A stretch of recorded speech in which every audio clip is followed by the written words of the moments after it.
Դրա համար էլ հաճախ քաղաքացիներից լսում ենք, որ ոչ ոքի չեն վստահում ու աջակցում, որովհետև բոլորը նույնն են, նույնիսկ եթե լավ չեն հասկանում, թե ինչու են բոլորը նույնը։ Ենթագիտակցորեն նրանք զգում են, որ այս համակարգը լիովին կոռումպացված է, տեսնում են, որ նրանք պարզապես հիդրայի տարբեր գլուխներն են։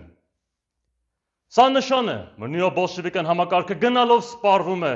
քանի որ կրճատվում է կեղծ ընտրություններին մասնակցողների քանակը հատկապես երիտասարդների շրջանում։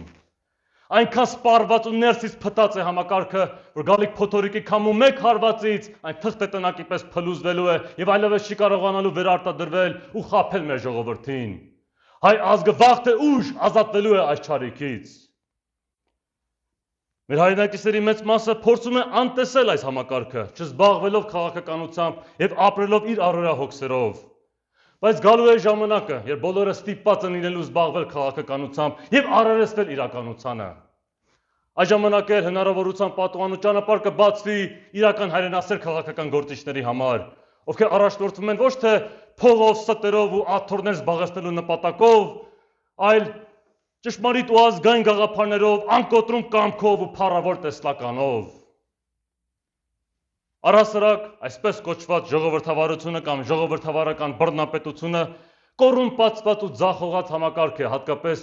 այս ժամանակակից դարում, որտեղ մեդիա բարոն օլիգարխներն են իրենց կամքը թելադրում քաղաքական դաշտին։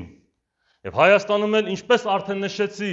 վաղուց պետք է պարզ լիներ բոլոր արժանապատիվ հայերին, որ այդ մեդիա բարոն օլիգարխների ճնշող մեծամասնությունը, եթե ոչ բոլորը, ենթարկվում են Կրեմլին, եւ նրանց վարած քաղաքականությունը պետք է համապատասխանի Ռուսաստանի վարած քաղաքականությանը։ Հետևաբար ամեն ինչ անում են, որ մեզ նման համակարգից ամբողջությամբ դուրս անկախ ազգայնական շարժումը քաղաքական դաշտում երբեք չերևա, որպես այսպես նեոբոլշևիկյան համակարգի իրական այլընտրանք։ Կապ չունի, թե թվականակով եւ գումարով որքան մեծ կլինեն Հայաստանի գլխավոր քաղաքական կուսակցությունները եւ որքան արբանյակներ կունենան, քանի որ նրանք ընդամենը ուռած փուչիկներ են, որոնք պարզապես պայթելու են մեկ ասեղի հպումից։ Որքան էլ այդ կուսակցությունները ձևականորեն խոսեն հայկական ու ազգային գաղափարների մասին,